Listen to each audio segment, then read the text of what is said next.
3 starts off with an ascending, relatively fast-picked run that's heavily palm muted to give it that chunky sound. And the first dozen or so notes go like this.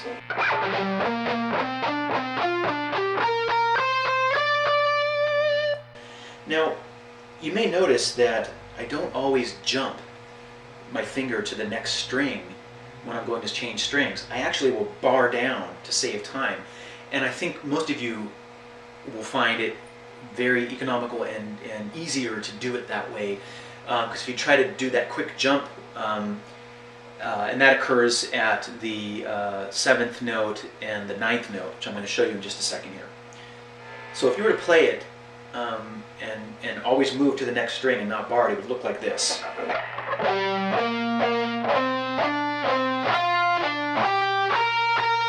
See, I'm playing it slow, but you can see I have to move my finger pretty quick to get to that next string on that 7th and 9th note in the sequence.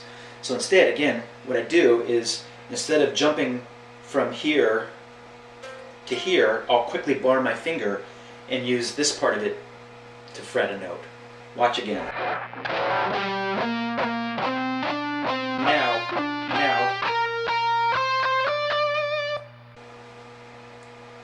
Let me show you again.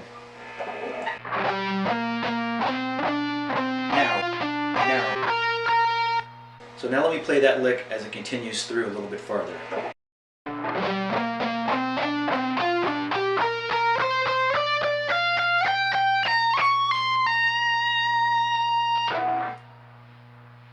And next you're going to do some pretty wide bends. At the 20th fret of the B string, you're going to bend up 1.5 steps, which is equal to 3 frets, like this. And then do a wide vibrato. And if you're not used to doing bends that are more than half or 1 step, that is like a 1.5 step bend, a good way to practice that is to find the note, your target note that's above, right? So we're bending at the 20th fret, and we want it to sound like the 23rd fret, if you've got a 23rd fret. So play that 23rd fret note, and then you'll hear it, and you'll want to bend right up to it. See that?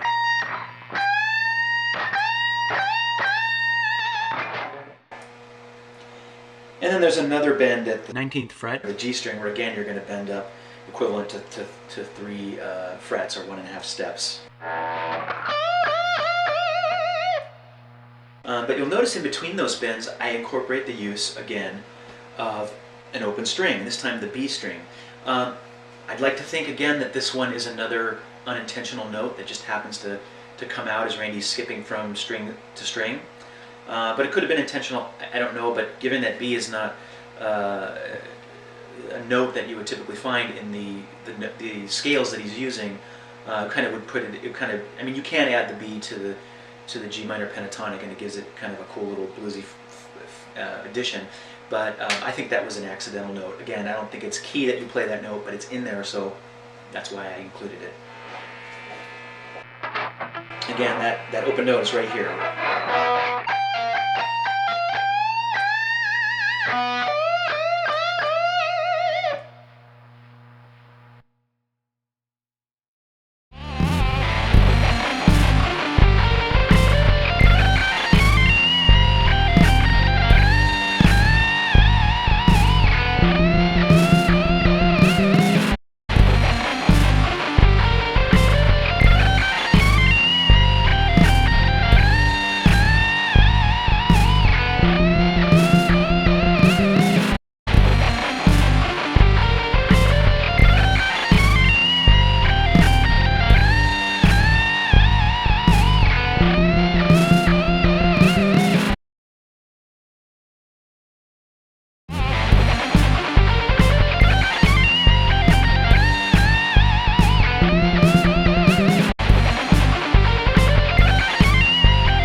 Lick 4 contains a descending sort of pattern And that doesn't really fall within the scale. It starts off that way in that G Dorian scale, and then I don't want to call it chromatic. That implies a sequence of notes that are consecutive in a row, but it's got that feel to it where he's just taking a pattern, he's moving it down the neck.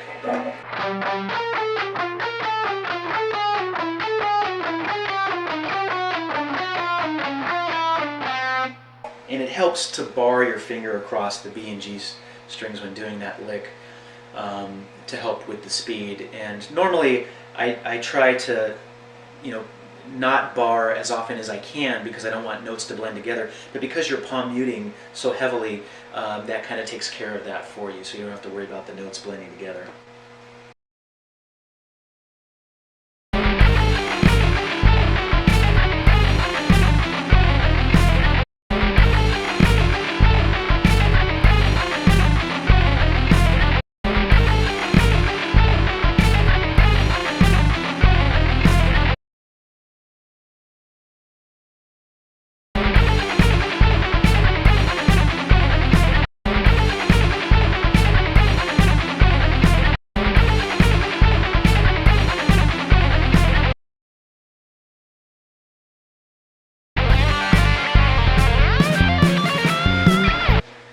And finally, lick 5 is just another G minor pentatonic sequence of licks that incorporates the flatted fifth, and at the very end incorporates the E note bent up to the F and back, and so it's got that Dorian feel to it.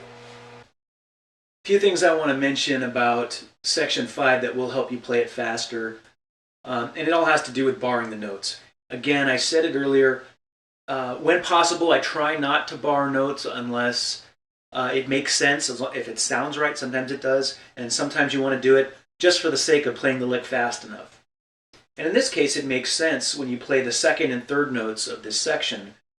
The third fret of the B string followed by the third fret of the E string. You're going to want to have your finger barred across those two strings when you play that part.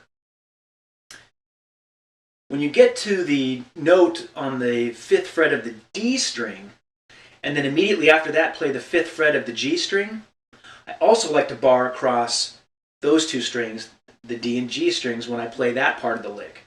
The tricky part there is that you're pulling off from the fifth fret of the G string to the third fret of the G string while that's barred.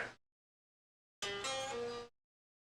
might take a little bit to get used to if you've never done that before. And then finally, toward the end of the lick, you might want to consider barring again when you play that 15th fret of the E string, and then followed by the 18th fret of the B string, and then the 15th fret of the B string. You might want to have the 15th fret of the B and E strings barred for that part. You don't have to, but you might find that easier too, and you can get away with it when those two notes blend together. Here it is played somewhat slowly so you can see where I'm barring it.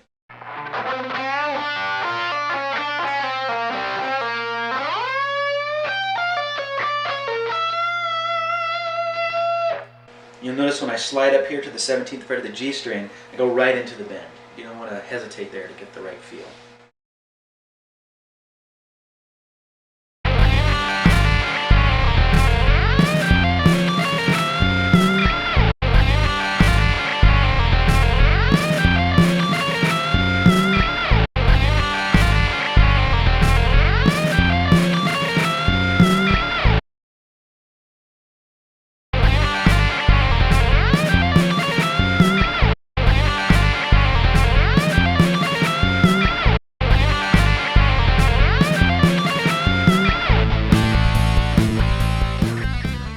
Well, there you go. That was my lesson on how to play the solo from I Don't Know. I hope you found it helpful, and if you have questions, please don't hesitate to ask, and I will attempt to answer them as time allows. Once again, thank you very much for watching my videos and subscribing and leaving all the wonderful comments. I do all of this for fun and for free in the hopes that I will inspire other people to continue to play music, because the world definitely needs a little more of that. Rock on.